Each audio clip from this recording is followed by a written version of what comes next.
Welcome back. You're still watching Business Morning on Channels Television, and just before we went on that quick break, we're having a conversation on the importance of national productivity in forging inclusive growth. And I've been having a conversation with two gentlemen. They're still here with me in the studio. Bashir Muse, he's a business coach, and Remy Dairo is the president School of Productivity. Both gentlemen are still here with me. Well, thank you so much for sticking around. Well, let's quickly comment on this, if we can. Just got this one, that the challenge that Nigeria faces is one of harnessing resource efficiency to accelerate growth in the economy. It's not that the government spends too much. Rather, the challenge is one of balancing the rate of investment with return on investment, as the efficiency with which available resources are utilized is a key to growth and competitiveness of the economy. Remy, you want to comment on this? Yes, I think the government have a lot of role to play, because policies cannot be made by private people. It has to be made by the government. Okay, but then in line with what I've just read now, it was a comment by one of our viewers that it's not that the government spends too much.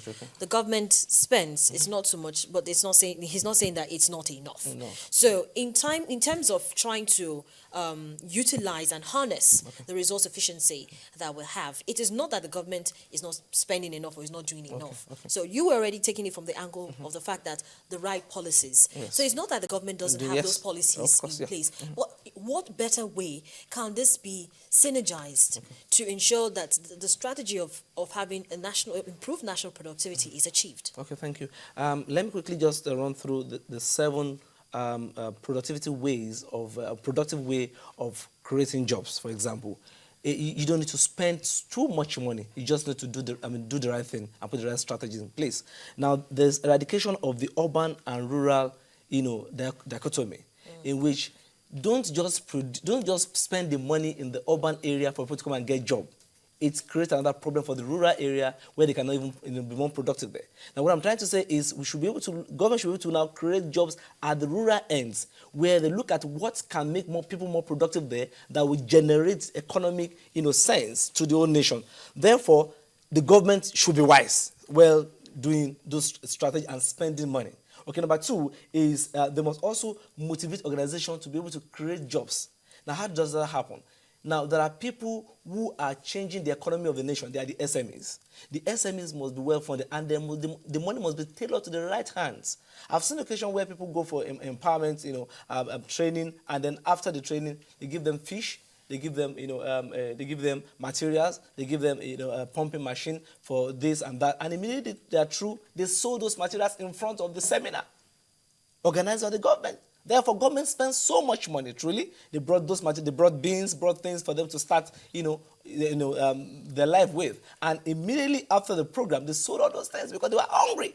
So these people, the government is spending money right, quite right. But then the people that are trained are not trained. They are not the right people, or they are not trained well, or they don't even know what to do with the money. Therefore, much more than spending the money must be spent aright. The next one is education. Education, you don't need to spend too much money. You just need to introduce some courses that would transform the nation right from primary school.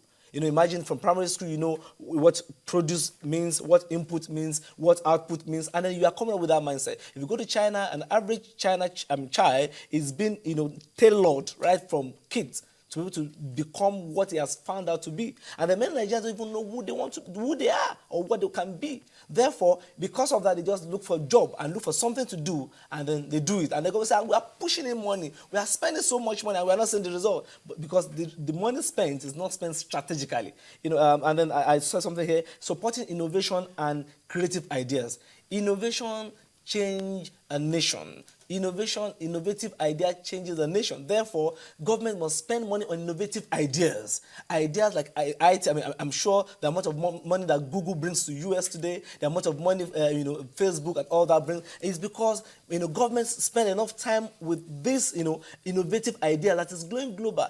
So if a government is spending money, they should find ideas that are global, that the whole world can pay for. Then when they spend money in this direction, you see input, you see productivity, you see the GDP, you see the output, of a nation. And then finally, I would say this: there should be mega collaboration, a mega collaboration between the big businesses and the upcoming businesses. There has been this gap Oh, big business, oh, small business. And then you see the small business struggling to become. Now imagine Dangote, helping many SMEs, and you could say 100 SME, and you are on mentoring session, you're on mentoring. I'm not holding season. brief for Dangote groups, Okay. but they do, for Dangote group, I beg your pardon, Great. but they do have, initiatives like that, programs like that, where they Great. try to help and encourage, Great. mentor, handhold Awesome. some of these small businesses as That's well. what I'm trying to say. I'm saying that imagine big businesses now holding, many SMEs and then training them up, and then they don't need to pay a particular amount of money, tax again. So government will bring down the tax for many organizations that are doing this. This will encourage big businesses to mentor SMEs. I think I should stop there and then. Okay, Bashir. Now, earlier before we went on that break, you talked about information technology. Now, some actually say that it's because of low technological capacity that our national productivity is actually low. Do you share the same view? Well, our low technology capacity could be a factor, but there are other ways to look at this. For example, there is a CC hub in Yaba where techies, smart kids, whiz kids that does IT-related businesses, and a hub is being created for them where everybody can bring an idea. A funder can come in, invest in, like we call angel investors, can come in and invest in those businesses. What's happening to our free trade zones? So we need business clusters. That's where we can support and leverage on each other. If I'm doing all I could in my own little area, for example, if I'm in Ikorodu, for example, and I'm producing a particular product there, my challenge is transportation from Ikorodu down to city center, where I know this will be bought at a reasonable price. But imagine we have a business cluster where whatever I need is just from the next door neighbor. I can get it. For example, every China phone that you buy is being produced within a 3-bedroom apartment for like 4 to 7 different companies, occupying 4 different companies now, having their own enterprise in a business cluster, producing the panel, producing the keypad, producing the sound system, whatever, and they assemble this and they come as a product. A company will even champion the sales of this product and give it a name as a marketing company. So if you want to create and improve our productivity as a nation, we need to have business clusters being, created every state. Go to Dubai, they have knowledge village, they have sports village, they have this village. What are they selling to us? They are sending a signal of a business cluster. But whatever you will need, you can't operate in isolation as an enterprise. You need support of other dependents, either for raw materials or whatever you need, or skills or whatever you need. So if there's a business cluster, we can solve most of our infrastructural needs through business clusters, and that can help our productivity to increase. But you know that we actually have some clusters, at least in Lagos. We have one in Agbara, and of course we have most of them are on the outskirts of Lagos. Now, those ones are industrials. Industrial, exactly. So, in other words, we should also look at forming clusters for specific business. Micro, small businesses in the same industry, for example.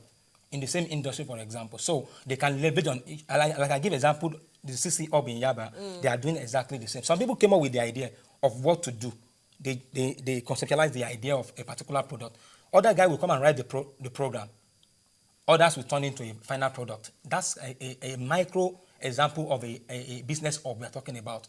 Such a thing can help us to develop our productivity, to a very greater extent. Okay, so that's one strategy we're looking at, business cluster. Yes. What other strategy can actually be adopted? Funding. Or that Nigeria can actually adopt? I think funding is key, and right funding, because the government is trying. I must say government is trying, but right funding. And this funding must be put in the hands of people who are trained. Mind that are trained, funds are useful in their hands. Therefore, before you even give them the fund, let the mind be trained. So I think training comes before funding, so that there will not be wrong funding, and then we say, oh, the government is pushing so much money and we are not seeing so much result.